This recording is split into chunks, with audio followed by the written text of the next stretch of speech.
Olá, ouvintes! Sejam todos muito bem-vindos ao Viver Bem, o seu programa semanal de saúde, qualidade de vida e informação aqui na Rádio Guaíba. O Viver Bem Guaíba tem o patrocínio da Unimed Porto Alegre. Faça a Unifácil a partir de R$ 56,81. Saiba mais, ligue 5133 16 5000.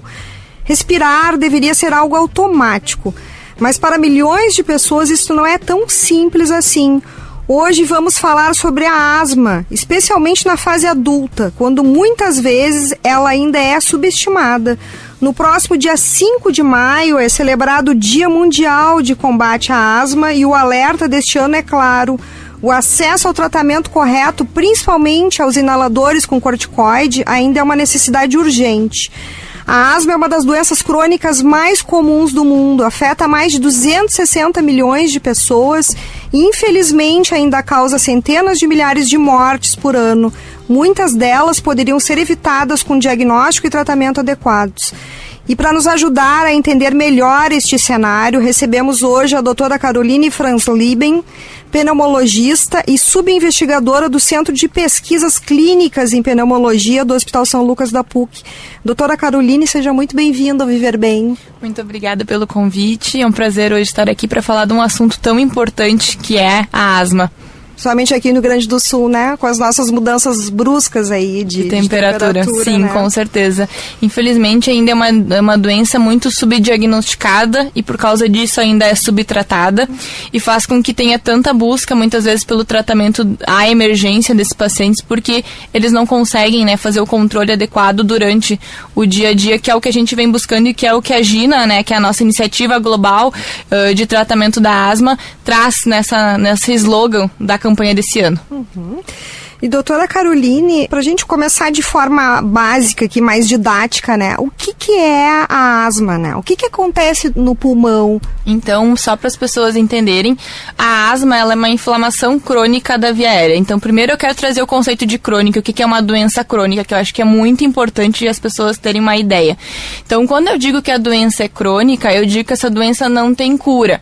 Tu desenvolve ela ao longo da vida por algum motivo, pode ser na infância ou na vida adulta, e ela tem tratamento, ela tem controle dos sintomas, ela tem muitas vezes o que a gente chama de remissão, que é quando o paciente fica um tempo assintomático, mas ela não tem cura. Como exemplo, eu sempre trago para as pessoas a pressão alta e o diabetes, que eu acho que todo mundo conhece, né? São as principais doenças crônicas hoje que a gente tem, que são doenças que a gente não tem como curar, mas tem como controlar e viver muito bem com elas. Então, na asma, a gente tem o que a gente chama de inflamação dos brônquios. Os brônquios são os canos por onde passam o ar do nosso pulmão. Então, esses brônquios, eles ficam inflamados, e inflamados eles diminuem de calibre, e diminuindo o calibre vai passar uma quantidade menor de ar. Além disso, tudo que é inflamatório gera muitas vezes produção de secreção. Então, gera uma produção de muco que obstrui ainda mais o brônquio e faz com que o ar tenha ainda mais dificuldade para passar. Então, acho que em palavras mais simples, isso é a asma. Na asma, a gente tem bronquite. Então, as pessoas a diferença da asma e da bronquite. A bronquite é um achado. Então, na medicina tudo é muito simples, tá? Não tem, a nomenclatura ela nos ajuda bastante. Então, de brônquios, it de inflamação. Então, a bronquite ela pode estar presente na asma, a inflamação dos brônquios, mas também pode estar presente, por exemplo, na DPOC, que é a doença pulmonar obstrutiva crônica, que é causada pelo cigarro. Então, o fato da pessoa ter bronquite, inflamação dos brônquios, pode ser tanto por asma, quanto por DPOC, ou quanto por outras doenças. Várias coisas levam à inflamação dos brônquios. E nem sempre essa inflamação é algo crônico, como é o que acontece na asma. Às vezes é algo agudo, ou seja, algo momentâneo.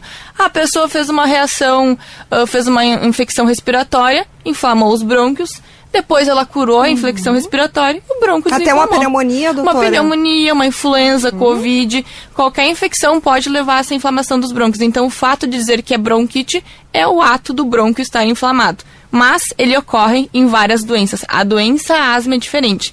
A gente precisa ter um conjunto de sinais e sintomas e junto à inflamação dos brônquios de maneira crônica, ou seja, de que a gente não consegue curar, só controlar. Perfeito. Doutora Caroline, muitas pessoas associam a asma à questão da fase da criança, né? Um adulto, ele pode desenvolver essa doença, né? Pode. Ao longo da vida. Com certeza. Então, o que acontece? Primeiro, que são duas entidades, muitas vezes, que são diferentes. A gente pode ter asma na infância, o paciente entrar em remissão, ou seja, ficar um tempão sem ter nada, e aí depois voltar a ter sintomas. Isso pode acontecer. Então, a gente tem que sempre entender se isso já não acontecia lá na criança, porque isso nos ajuda a também pensar, não no modo que a gente vai tratar, mas no modo que a gente vai enxergar aquela doença. E também a pessoa pode ter asma que teve desde a infância, sempre teve sintomas e não conseguiu controlar, e pode ser que nunca teve nada, e simplesmente em algum motivo da vida esse pulmão começou a ficar inflamado. São inflamações que ocorrem de maneira diferente, mas que geram o mesmo resultado. Então é meio complexo de entender, mas sim, pode ter asma na vida adulta. Entendi. Mesmo que essa pessoa não tenha tido durante a infância. Mesmo que não tenha tido. Ela pode ter, por exemplo, contato com algum alérgeno. Geralmente a asma da infância ela é mais alérgica. Então vem junto com outras coisas, por exemplo, assim, a pessoa tem rinite junto, a pessoa tem dermatite, né, aquelas lesões de pele. Então, é uma asma de um perfil mais alérgico. A asma da vida adulta, ela se comporta mais parecido com a inflamação que a gente tem pós-cigarro, por exemplo. Então, são células inflamatórias diferentes que tem dentro do pulmão, mas que, em resultado final, vai dar os mesmos sintomas. Essa seria a principal diferença, vamos dizer assim. E no dia a dia, como é que o adulto pode perceber isso? Quais são os sinais de alerta que as pessoas têm que ter? Então, eu vou explicar quais os sintomas são mais comuns e a gente vai buscando lá na memória o que eu acabei de falar. Então, eu falei, né, que o brônquio, ele é um cano por onde passa o ar. Acho que assim fica mais fácil da gente entender. Esse cano, quando ele está mais fechado, vai passar menos ar. Isso pode levar a pessoa a ter falta de ar, porque ela sente que o ar não é o suficiente para encher os pulmões, porque realmente não está sendo. Porque como os canos estão fechados, não chega ar até a periferia, muitas vezes, do pulmão, ou às vezes chega e não consegue sair. Então, por causa desse cano mais fechadinho. Além disso, esse brônquio está inflamado, está mais reativo. Estando mais reativo, ele pode ter tosse. Então, isso é outra questão. A tosse, ela pode ser seca, mais irritativa, assim, ou pode ter catarro, porque, como eu falei lá no início, a inflamação leva à produção de muco. Muitas pessoas também falam que tem uma sensação como se tivesse uma pressão no peito, uma opressão torácica, que a gente diz. Isso também pode acontecer na asma. E aí, muitas vezes, os pacientes chegam no consultório, doutora, eu só tenho tosse, então eu não tenho asma, né? Não. A pessoa pode ter só tosse, ela pode ter só falta de ar, ela pode ter falta de ar e tosse, pode ter falta de ar e chiado, pode ter várias combinações. Comentar, essa questão do chiado também é muito presente, né? O chiado nada mais é que o barulho que faz do ar passando por uma via aérea estreita. Então, se a gente entende o que acontece, fica mais fácil de entender também os sintomas. Perfeito. E o que costuma desencadear as crises, os principais gatilhos? Então, o paciente que é alérgico, é importante que a gente faça um perfil alérgico dele durante as consultas. Então, muitas vezes a gente solicita, né, marcadores alérgicos no sangue para tentar entender o que aquele paciente tem que evitar. Então, é que nem a questão do mito de que todo asmático alérgico é alérgico a gato. Não, que tem que pegar o gato e doar o gato. Aí tem mais é uma polêmica isso. É mais um mito. Nem todo mundo é alérgico a gato. Então, a gente dosa os principais aeroalérgenos, ou seja, alérgenos que entram pela nossa via aérea e podem causar inflamação. E a gente tenta identificar. Então, aquele paciente que é alérgico pode ser a pelo mesmo, pode ser a pó, pode ser a pólen, então tem gente que piora, a ácaro, a mofo. Então, a gente tem que tentar identificar o que é que está acontecendo. Também a questão dos cheiros. Então, tem gente que diz, olha, eu não consigo com cheiro de produto químico. Então, se for se expor, tem que usar máscara. Claro. Ou perfume muito forte. Eu não consigo usar perfume. Então, são coisas que cada paciente ao longo da vida também vai aprendendo a identificar. A questão dos vírus respiratórios. Então, influenza, Covid. Muitas pessoas não tinham a asma antes e depois da Covid falam que foi um gatilho. Então, ele age realmente como um gatilho imunológico para, muitas vezes, abrir um quadro de asma. E também para piorar. Então, por isso que os nossos pacientes asmáticos têm que estar com a carteira de vacinação em dia. Isso é importante E super importante, muito da gente importante. destacar. Eles têm que ir fazer as vacinas. E muitas vezes eles precisam de algum atestado médico, porque, por exemplo, ela está no grupo preferencial agora de fazer a vacina da influenza, aproveitando que a gente está durante a campanha. Vão e vacinem-se, gente. É muito importante. Exato. Um paciente que tem doença pulmonar tem que estar vacinado. Porque, mas eu posso ter influenza igual? Pode. Mas se tiver, que seja um quadro mais leve. Que não seja um quadro grave a ponto de levar a uma internação, UTI, ventilação mecânica. Exatamente. Em final, óbvio. Isso é importantíssimo também, as crianças, levar as crianças para vacinar. As vacinas são seguras, elas são muito estudadas durante muito tempo. E a vacina da influenza é uma que ela é sazonal, ou seja, ela tem que ser feita todo ano porque ela se modifica conforme as cepas do vírus que está circulando no ano anterior. Então, é isso então que é recomendado, principalmente para pacientes que já têm também esse histórico, né? Problemas respiratórios. E ela pode fazer, doutora, as duas vacinas? Pode fazer as da duas, gripe? Pode fazer as duas simultâneas, não tem nenhum problema. E tem a vacina também que a gente não fala tanto, que é a da pneumonia.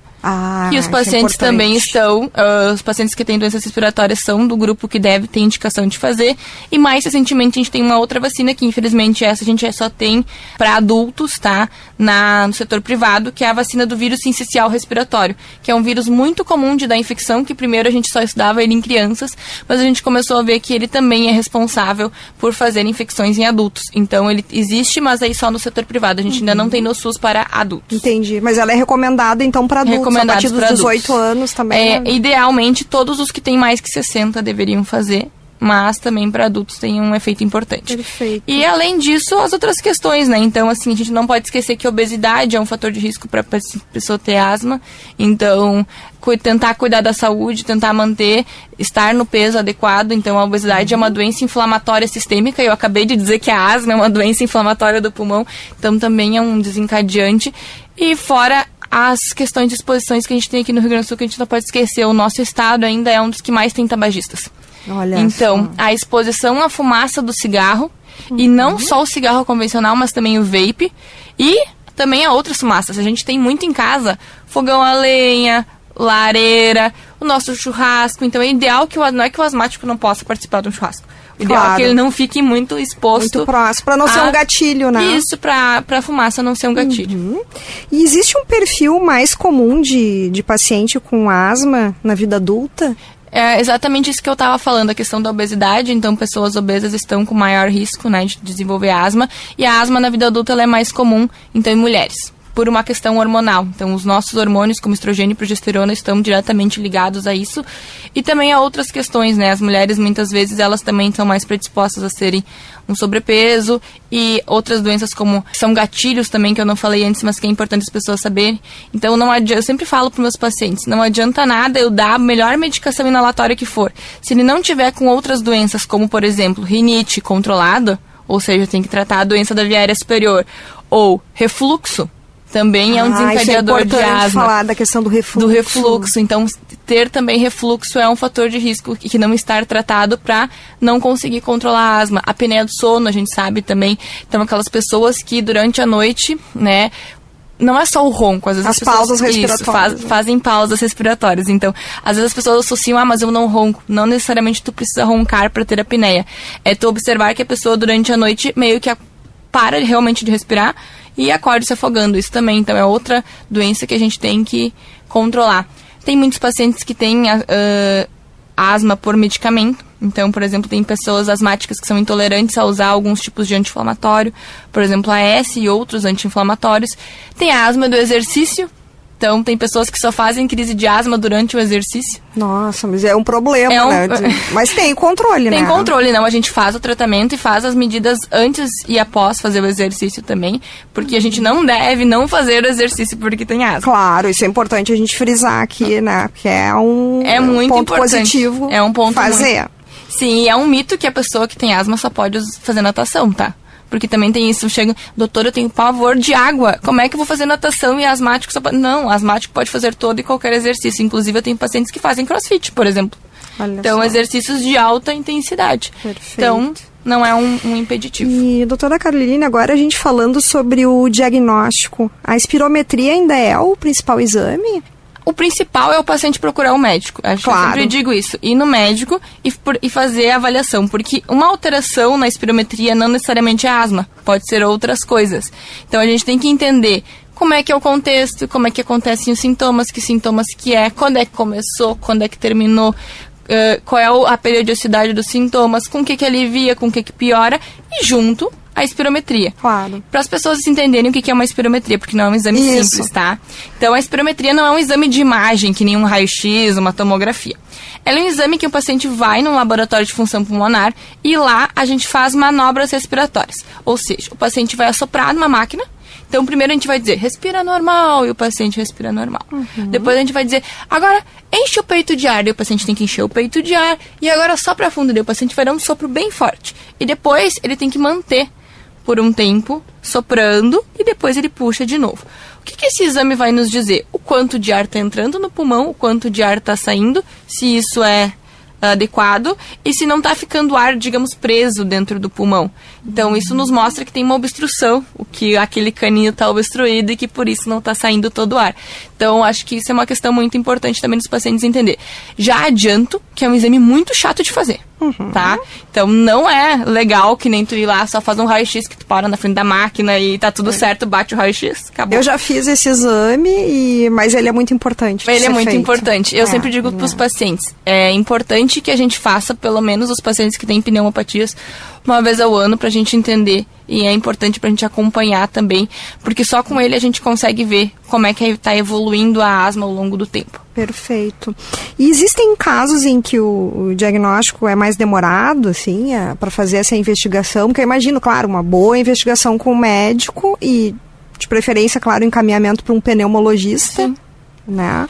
Às vezes, como eu disse, não é tão simples, porque os sintomas são sempre muito parecidos, né? Por exemplo, uma falta de ar, ela pode ser asma, mas ela também pode ser DPOC, se o paciente for exposto ao tabaco, ou pode ser fibrose pulmonar, ou pode ser várias outras coisas, ou pode ser doenças cardíacas. Eu ia comentar alguma coisa ligada ao coração. Ligada ao coração. Então, é por isso que eu disse, a gente tem que... A medicina, mais do que exames, muitas vezes até o paciente fica chateado quando a gente não pede muito exame, mas mais do que exame é a escuta. Histórico clínico, isso, né? E o histórico clínico, então é a escuta. Então, uma consulta, ela não pode durar 2 minutos. Muitas vezes a primeira consulta é aquela que dura muito tempo. E a gente pergunta muitas coisas. Nós, pneumologistas, adoramos perguntar também questão de exposição ambiental, com o que trabalha, onde é que mora, pra gente entender. Porque muitas vezes tem várias doenças que permeiam, né? Se tem algum familiar que fuma. Se tem alguém que tem doença no pulmão na família, né? Isso tudo nos ajuda a formar o raciocínio clínico, porque os sintomas realmente, muitas vezes, eles são muito semelhantes. Então... Acaba dando essa confusão, né? No então, diagnóstico. Nem sempre é tão simples. O paciente diz, mas eu já fiz um exame, fiz outro, e fui ainda... Então, nem sempre é...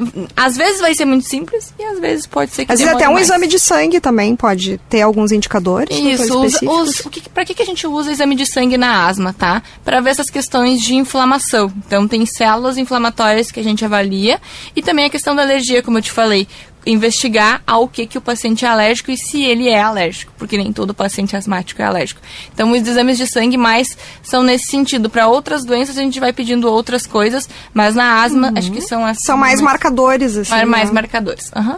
Doutora Caroline, muita gente usa a chamada bombinha. Sim. Né?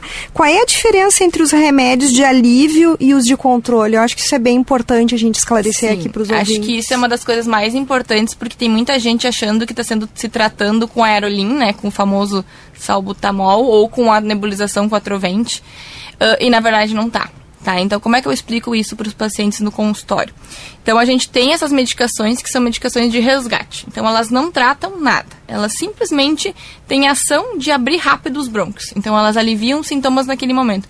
É que nem quando tu tá com uma dor de cabeça e toma uma dipirona, sabe? Ela vai aliviar naquele momento, mas se tu não tá tratando o motivo, né, que tá causando aquela dor de cabeça, ela vai voltar. Vai passar o tempo da dipirona ali, vai ter dor de cabeça de novo.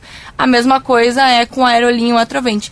Eles não tratam nenhuma doença. Eles simplesmente ajudam a aliviar os teus sintomas naquele momento. E a gente usa ainda, entendeu? Eles têm seu espaço, mas é para alívio dos sintomas. Já os remédios de tratamento mesmo, os remédios contínuos, eles contêm hoje o padrão ouro para asma. O que é o padrão ouro? É aquele remédio que é o recomendado pelas diretrizes internacionais. Então, é uma combinação do corticoide inalatório, que é um anti-inflamatório, que ao ser inalado, ele age nos pulmões. Então, ele tem uma mínima absorção sistêmica. Claro, conforme tu vai aumentando a dose, ele pode ter um pouquinho mais de absorção, um pouquinho menos. E um broncodilatador de elongação, ou seja, um remédio que vai desinflamar o pulmão e o outro que vai ajudar a abrir. Tá? Então, isso hoje é o nosso padrão ouro.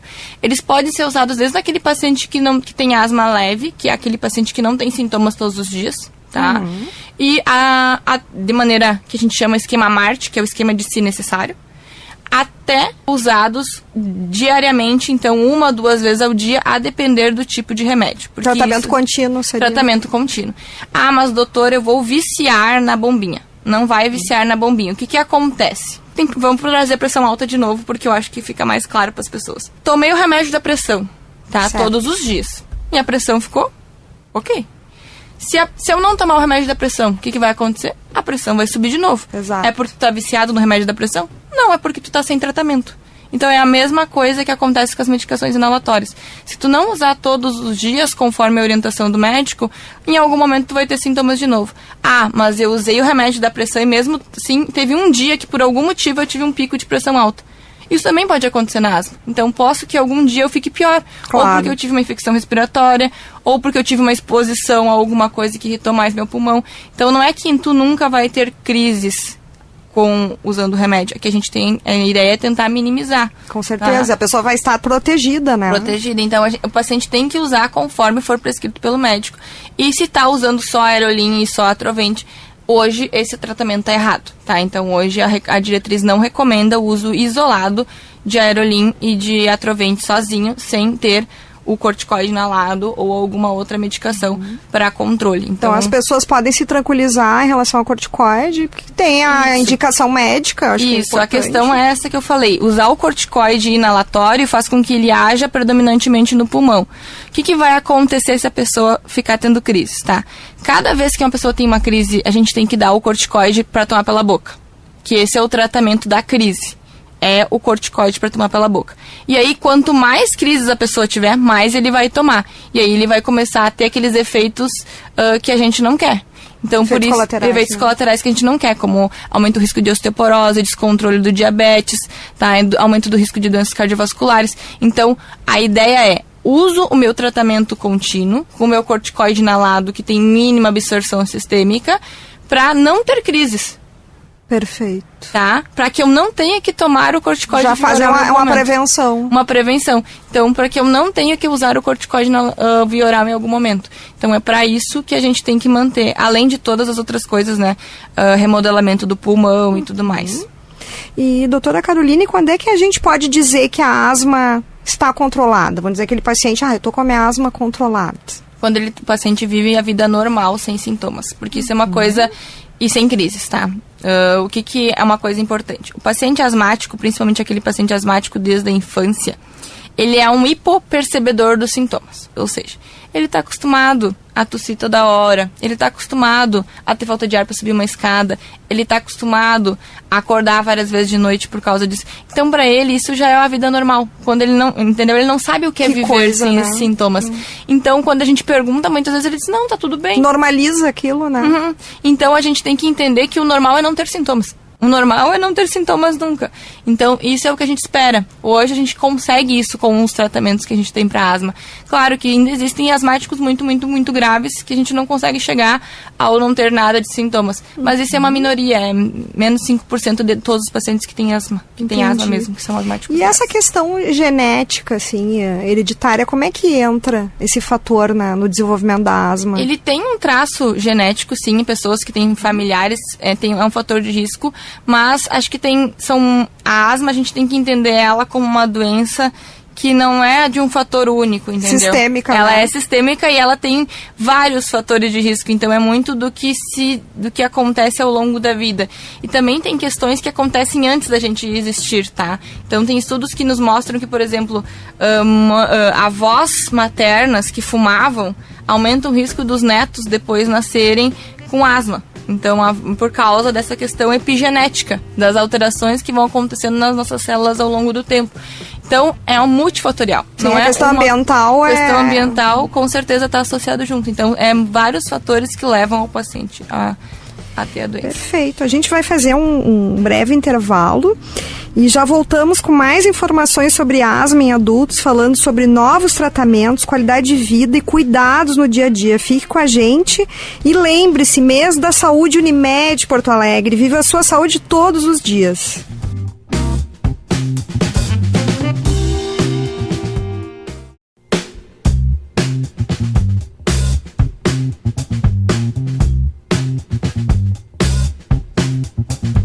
Estamos de volta com o Viver Bem Guaíba, hoje falando sobre asma em adultos com a pneumologista do Hospital São Lucas da PUC-RS, doutora Carolina Freislieben. Falei certo? Mais ou menos, tá quase lá. Freislieben. Isso, agora acho que deu certinho. O Viver Bem Guaíba tem o patrocínio da Unimed Porto Alegre. Faça Unifácil a partir de R$ 56,81. Saiba mais, ligue 5133165000. Doutora Caroline, seguimos a nossa conversa aqui, que muitas dúvidas aqui a gente está esclarecendo com os ouvintes, né? E uma das questões é se hoje existem tratamentos mais modernos, como os medicamentos biológicos. Sim, então, primeiro eu vou deixar claro como é que a gente faz o tratamento da asma. Então, como Perfeito. eu falei, tem pacientes que têm sintomas uma vez a cada mês, uma vez a cada 2 meses, que a gente usa essa combinação do corticoide inalatório com o broncodilatador, se necessário, tá?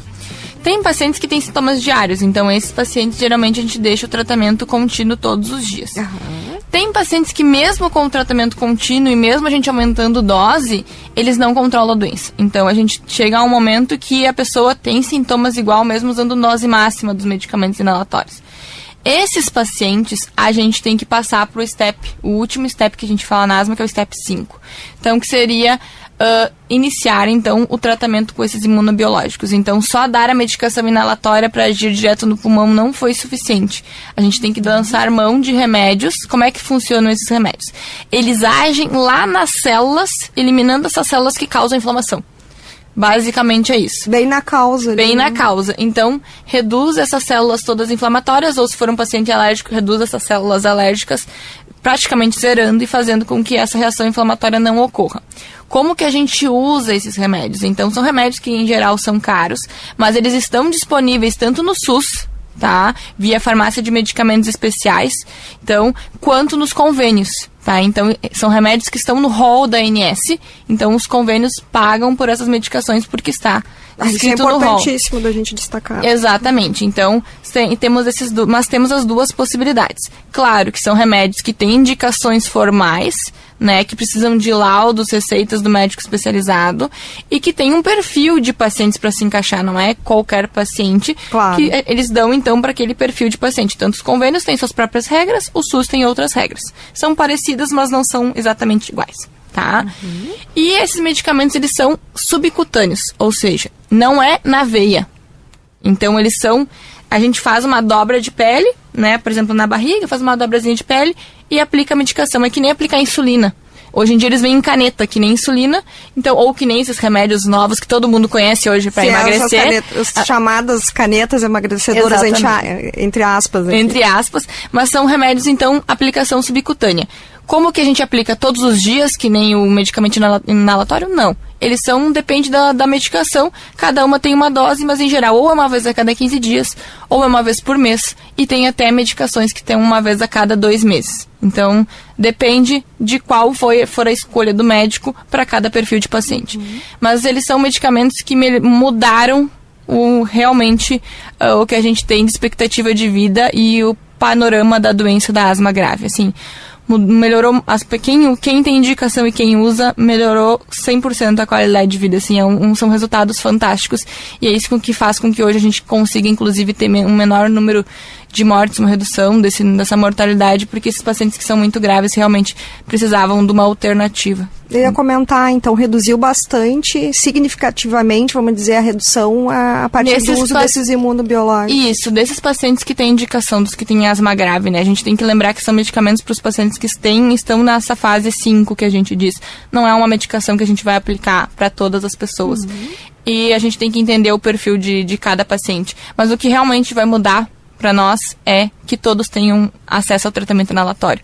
Porque 95% dos pacientes com asma são pacientes asmáticos que controlam com medicamentos inalatórios e que muitas vezes só não estão com o diagnóstico correto ou com o tratamento correto.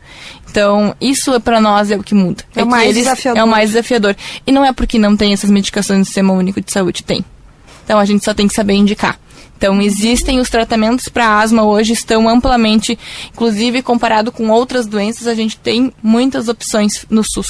Então, não é porque eles não são remédios acessíveis para nós, no nosso país, a gente só tem que saber indicar.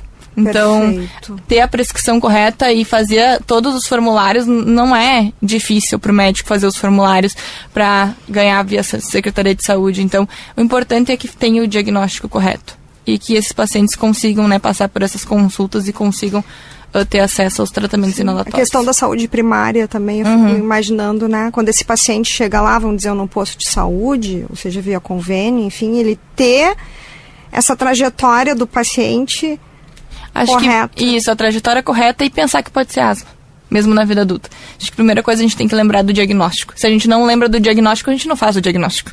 Então, se a gente não sabe, a gente não faz. Então, acho que essa é a primeira coisa, assim. E, doutora Caroline, a tecnologia tem ajudado muito no controle da doença, né? Hoje existem aplicativos, dispositivos que fazem a diferença, ajudam nessa a gente tem trajetória. Eu tenho uma experiência com a questão dos aplicativos e usos de dispositivos eletrônicos no centro de pesquisa. Então, quando a gente está fazendo uma pesquisa sobre tratamentos novos para asma ou para outras doenças respiratórias, muitas vezes os pacientes levam para casa diários eletrônicos para responder sobre seus sintomas, para a gente conseguir acompanhar, né, como é que o paciente está passando ao longo dos dias com o uso da medicação. E também eles levam muitas vezes o que a gente chama de pico de fluxo, que é um aparelhinho que eles podem fazer o próprio sopro em casa. Não vai ser a espirometria completa, mas faz um sopro só, e com base naquele sopro o aparelho mesmo já te diz se hoje o teu fluxo está normal, ou está pior, ou está igual ao teu basal, digamos assim. Mas a gente não tem isso disponível para todo mundo, não é, isso a gente tem em regime de pesquisa clínica, mas não é algo que é acessível, tá? Hoje para a população ainda não é a gente tem aplicativos que podem ser baixados no próprio celular, que nos ajudam a entender o controle dos sintomas, que muitas vezes nos lembram de usar os remédios, porque eu acho que isso também é uma questão. Isso é maravilhoso, já lembrar já é um grande passo. É muito tratamento. Eu não vou dizer para os pacientes que é agradável tu ter que usar uma medicação 2 vezes ao dia, todos os dias, por talvez o resto da tua vida. Mas, primeiro que é importante, acho que ter que conscientizar que é importante é a primeira coisa. Segundo, depois que tu faz o tratamento certo, tu fica sem sintomas, tu não quer mais não fazer, porque, né? Claro, tu quer ter uma vida normal. Uma vida normal. E segundo que acho que essa questão de ter alguma coisa que te lembre talvez facilite um pouco. E também a gente tem muitos aplicativos que, além de nos lembrar o uso das medicações, também nos ajudam com essa questão, muitas vezes, de saber, de ter um plano de ação. Isso é uma coisa que a gente fala na pneumologia. Então, o paciente asmático, ele tem que ter um plano de ação.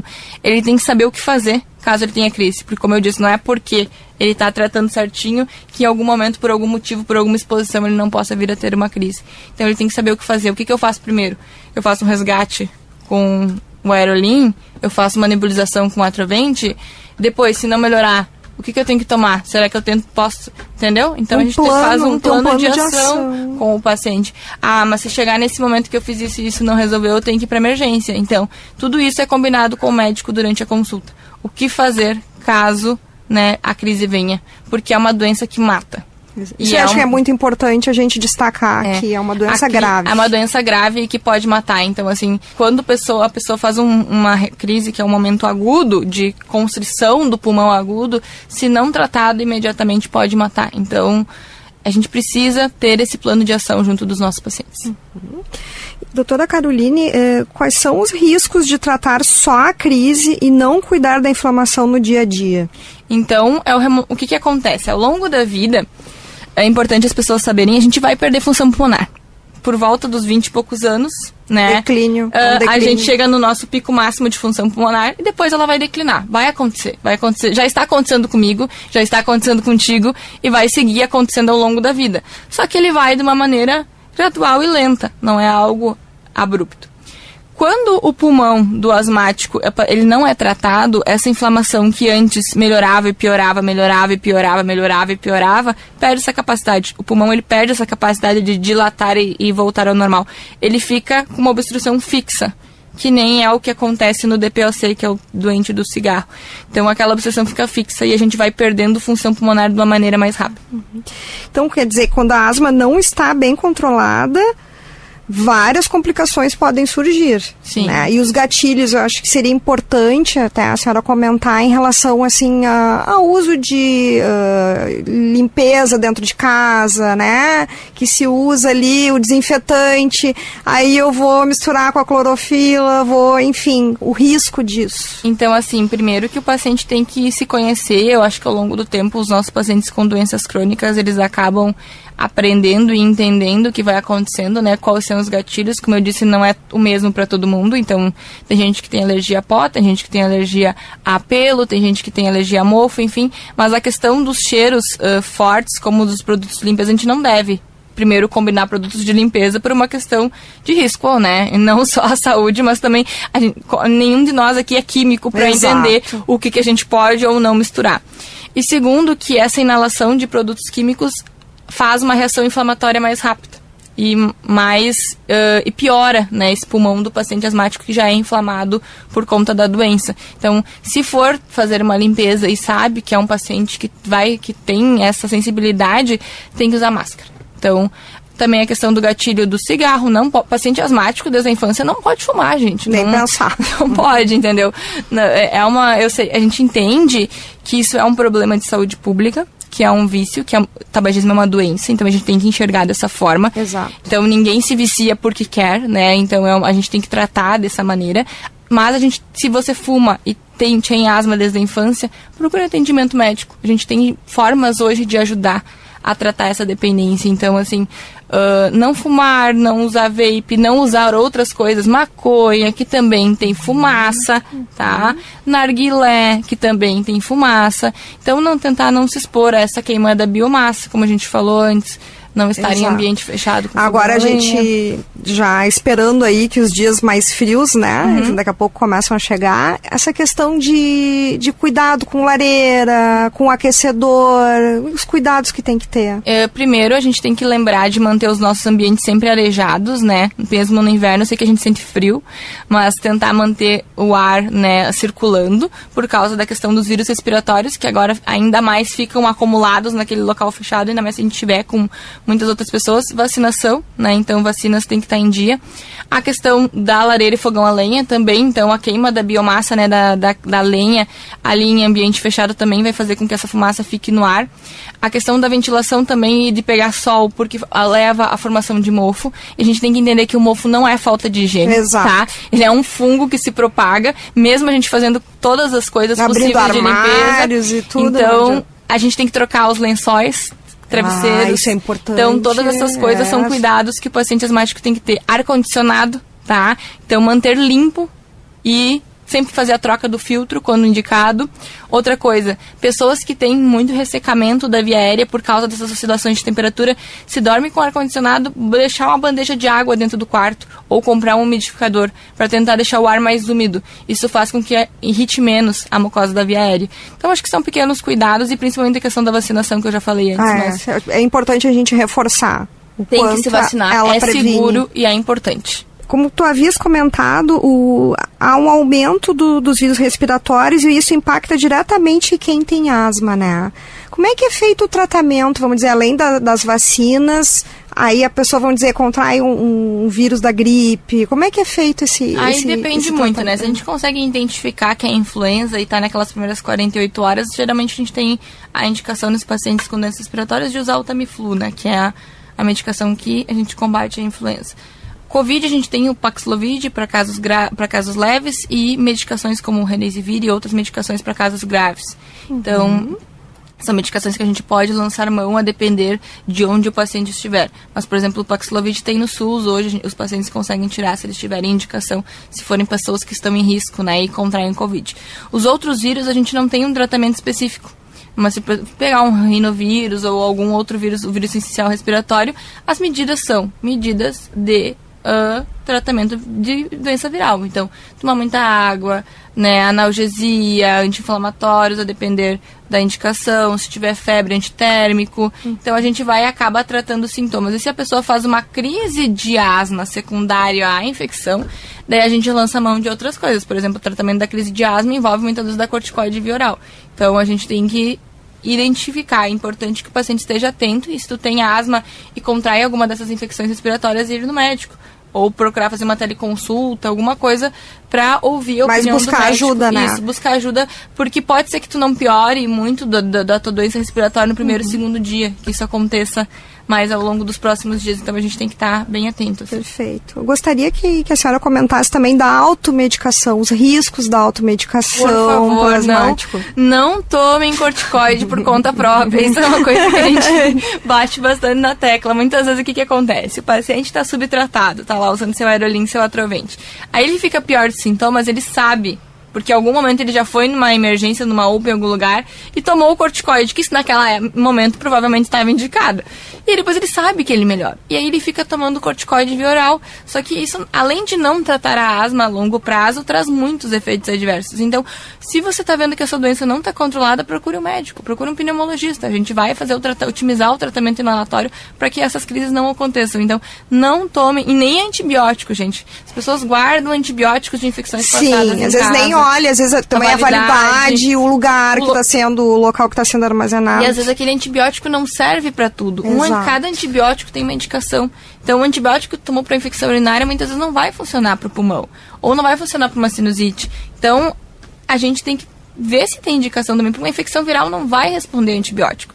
Então não adianta para um vírus eu tomar um remédio que a gente combate bactéria. Exato. Quer dizer, só vai estar debilitando até o organismo, né? E fazendo uma resistência, que a gente diz. Em algum momento a pessoa vai precisar, porque vai ter uma infecção bacteriana. Não vai fazer efeito. E vai ter uma resistência bacteriana, sim. Agora a gente falando essa questão da atividade física, né? A gente sabe da importância de todas as pessoas praticarem regularmente, né, a atividade física. Como é que entra essa questão de quem tem asma? Ela pode e deve se exercitar? Por favor, façam exercícios físicos. Então, estar com a saúde, na verdade, num geral, em dia, melhora muito a questão da asma, tá? Alimentação adequada, tomar bastante água. Então, acho que eu já tomei uns 5 copos de água desde que eu cheguei aqui. Tomar bastante água. E tudo isso é hábito. E fazer exercício físico. Ah, mas eu tenho uma asma muito grave que me limita. A gente vai encontrar alguma coisa que tu consiga fazer. Então, não precisa, como eu falei anteriormente, ser natação. O pessoal nem gosta de água. Tipo de exercício mais indicado e todo mundo ficou clássico, né? Ficou um clássico. Claro que natação é bom e ajuda, né? Mas se não quer, não gosta, enfim, faz outra coisa. Faz musculação, faz uma caminhada na rua. Enfim, faz crossfit, que nem eu tenho pacientes fazendo crossfit, faz pilates. Então, importante é se movimentar. Né? E a alimentação, ela influencia no controle da asma? Acho que a alimentação, no geral, eu não sou a pessoa especialista, né, claro, nessa área, mas a alimentação saudável, no geral, ela ajuda a nos manter com um corpo mais saudável. Estando saudável, a gente tem uma redução dos marcadores inflamatórios. Então, a alimentação correta é muito importante, se alimentar de maneira adequada. Até porque, por exemplo, assim, se eu não me alimentar de maneira adequada e eu tiver refluxo também, então já é mais uma coisa. Então a gente tem que tentar controlar todos os fatores. Todos os aspectos, né? Sim. E a questão do sono, o estresse, né? Tudo isso interfere no controle da doença? Sim, como eu falei lá no início, a asma também tem uma relação com hormônios, né? Então, o estresse, o momento de mais estresse na tua vida, o momento que tu tem aquela preocupação maior, muitas vezes pode desencadear a liberação de várias citocinas e hormônios interleucinas no nosso corpo, que podem levar a uma crise aguda ou até mesmo piora dos sintomas da asma. Então, e uma boa noite de sono é essencial. Inclusive, que nem eu falei, se tiver apneia de sono é outra coisa que também pode piorar. Tem que ser investigada, né? Gostaria de também aqui falar novamente sobre o impacto do cigarro para quem tem asma e a questão dos cigarros eletrônicos, né? Então, o tabagismo, tanto ativo quanto passivo, então só a exposição à queima, né, a fumaça do cigarro já leva à inflamação dos pulmões. E a gente tem que lembrar que daqui a pouco o paciente pode ter uma associação de duas doenças, né? Ele era um paciente asmático, fumou ao longo da vida e faz enfisema. Então aí ele vai ter DPOC e vai ter asma também.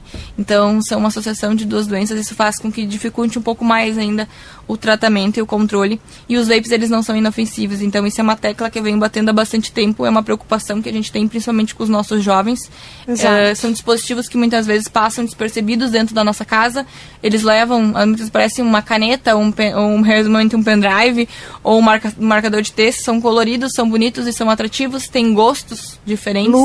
Luzes, coisas que piscam, e mesmo sendo proibido hoje no Brasil, são de fácil compra. Então, é um dispositivo que tem a queima, né, de bateria, de pilhas ali dentro, e também de substâncias como a nicotina. Lembrar que a nicotina líquida ou sais de nicotina que estão dentro do vape são mais viciantes, têm uma capacidade aditiva maior que a nicotina do cigarro. E não são inócuos, né? A gente tem substâncias cancerígenas também ali dentro, que queimam, que a gente já sabe dentro dos vapes, que podem levar a essa carcinogênese no nosso pulmão. Então, os pacientes que são asmáticos não podem fumar nem vape, nem cigarro, nem narguilé, nem charuto, nem cachimbo. E uma outra coisa que eu vou trazer pra hoje aqui, que eu acho que é muito importante, a gente tá tendo uma volta do cigarro de palha. Nossa! Tá, então os jovens estão fumando cigarro de palha por achar que é menos pior do que o cigarro que compra no mercado. Só que na realidade o cigarro de palha muitas vezes não tem filtro. E fumar um cigarro palheiro, que a gente chama aqui no Rio Grande do Sul, equivale a fumar 6 a 8 cigarros convencionais. Então é muito perigoso. Nossa. Então não é, assim como o vape não é menos pior que o cigarro de palha também não é. E saibam que dentro do consultório médico vocês vão ter um espaço de escuta ativa e um espaço de acolhimento. Então a gente não quer trazer isso aqui como um julgamento. Exato. A gente quer trazer como um alerta para que vocês nos procurem e a gente possa fazer um tratamento e vocês parem, consigam, né, vencer esse vício. Então é mais num sentido de alertar mesmo do que no sentido de trazer, então, essa informação importante para as pessoas saberem que também faz mal. Doutora Caroline, a propósito disso, eu gostaria que tu comentasses, né, como é que os pacientes podem chegar ao ambulatório lá do SUS pelo atendimento, né, para pacientes com... São Lucas da PUC, a gente tem 2 ambulatórios. Tem um ambulatório via SUS, tá, que é comandado pela doutora Daniela Blanco. Ela é nossa chefe hoje em asma, e ela sabe muito sobre asma grave, ela que idealizou tanto o ambulatório de SUS quanto o ambulatório de convênios. Então trabalha com isso há bastante tempo, é da Comissão de Asma da Sociedade Brasileira de Pneumologia, ela que é a preceptora responsável pelo ambulatório de asma do SUS, e isso a gente vem vinculado via Secretaria de Saúde. Então vai do posto de saúde, encaminhada via GERCOM, e o GERCOM encaminha ou para lá ou para qualquer outro, os outros hospitais grandes aqui de Porto Alegre tem ambulatório de asma também, Santa Casa, Hospital de Clínicas, enfim, GHC, todos eles têm ambulatório. Antitabagismo também é importante. Antitabagismo também, então assim... hoje o SUS mesmo tem um programa antitabagismo nos postos, então também as pessoas podem se informar através daquele aplicativo que tem, acho que é 156. Lá, se tu botar tabagismo, vai aparecer onde que tu pode ir também para a questão do cessar o tabaco. Então, falando agora do ambulatório de convênios, a gente tem um ambulatório de convênios, tá, que atende todos os convênios que são vinculados ao Hospital São Lucas da PUC lá, e sou eu uma das médicas que atende. E a gente tem que lembrar que para agendar é fazer contato com o hospital e marcar por lá, que a gente consegue fazer uma consulta e uma avaliação bem. E aí tem todo o acompanhamento. Tem todo o acompanhamento, a gente vai fazer todas as avaliações e os exames que são necessários. Doutora Caroline, existe algo que o paciente pode fazer em casa para evitar crises? Vamos dizer assim, como organizar o ambiente em casa? Com certeza. O paciente que é alérgico já vai com as orientações prontas, né? Então, todas as que eu falei. Manter o ambiente arejado. Eu lembro que quando eu era criança, eu ouvia muito, tinha uma amiguinha que tinha asma, que ela não podia ter ursinho de pelúcia no quarto. Então, são coisas que acabam... Acho que hoje as crianças nem sei se tem urso de pelúcia mais. Eu acho que hoje em dia, agora é tudo online, né? Tudo online, até o bicho é online. Então, assim... Mas tentar evitar essas coisas, carpete, tá? Então, coisas que a gente sabe que podem vir a piorar. Cortinas, carpetes, almofadas. E hoje a gente também tem coisas hipoalergênicas que são testadas, que também ajudam os pacientes. E aqueles que não são alérgicos, a gente tem que tentar identificar o que é que está fazendo a piora. Só que eu esqueci de comentar, lá no hospital também a gente tem o centro de infusões para essas medicações imunobiológicas. Então, os pacientes que têm indicação, né, eles acabam ficando lá no nosso centro, tanto os pacientes do SUS têm um centro do SUS e os pacientes do convênio têm um centro. Sim, no caso, os pacientes graves. Graves, que têm indicação de fazer essas aplicações das medicações, eles vão lá na sua periodicidade necessária, conforme a medicação que está usando, e fazem a aplicação lá. Então não fazem aplicação em domicílio. Ótima lembrança. Doutora Caroline, a gente tem um quadro aqui, Mitos e Verdades, e eu vou trazer algumas frases e eu gostaria que a senhora nos dissesse se é mito ou se é verdade, fazer um comentário, tá? Asma só acontece na infância? É mito. Se está sem sintomas, pode parar o tratamento? Se o médico não indicou parar o tratamento, não pode parar o tratamento por conta. Até porque em algum momento vai voltar a aparecer os sintomas, muito possivelmente. A bombinha causa dependência? Não causa dependência. É aquela questão que eu expliquei antes. Se tu tem indicação de tratar e tu fica sem tratar, tu volta a ter sintomas porque a tua doença não está tratada. Não tem nenhuma questão de associação com dependência. Asma tem cura? Asma não tem cura, infelizmente. Ela é uma doença crônica que a gente tem tratamento. O paciente pode ficar assintomático, ela pode entrar em remissão, mas infelizmente ela não tem cura ainda. Crises de asma podem ser fatais? Crises de asma podem ser fatais. Paciente que não trata a doença ao longo do tempo pode ter até quem trata, a depender do que se expor, pode sim ter uma crise fatal, infelizmente. Produtos de limpeza com cheiro forte podem desencadear crises? Pode desencadear crises, a depender do perfil do paciente, do perfil de asma que ele tiver, com certeza.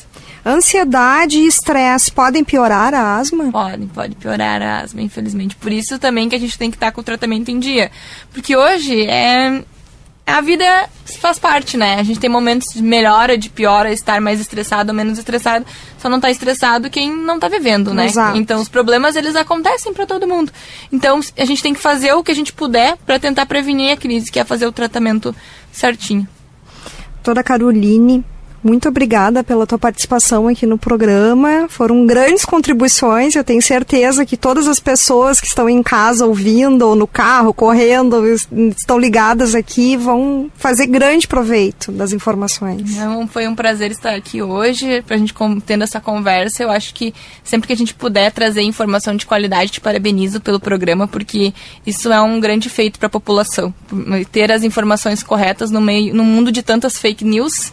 Então, acho que é nosso dever, enquanto médico, prestar esse tipo de serviço. Eu agradeço a tua contribuição aqui e espero poder contar outras vezes aqui. Com certeza, só me chamar. Sendo para conversar, é só me chamar que eu venho. O Viver Bem Guaíba tem o patrocínio da Unimed Porto Alegre. Faça Unifácil a partir de R$ 56,81. Saiba mais, ligue 51 33 16 5000. Fica aqui um recado importante. A asma tem controle, tem tratamento e qualidade de vida é possível quando há acompanhamento adequado. E para você que nos acompanha, fique atento aos sinais do seu corpo. Em caso de dúvida, procure sempre orientação médica. Eu fico por aqui, mas você pode conferir esse e outros conteúdos no Spotify e no YouTube da Rádio Guaíba. Na mesa de áudio, Luciano Vargas, na equipe técnica, Jorge Brum e Cleiton Lopes, produção e apresentação, Paula Sá, gerência de jornalismo e esporte, Rafael Sequim e direção-geral de Claudinei Girotti. Um ótimo final de semana a todos e até o próximo Viver Bem Guaíba.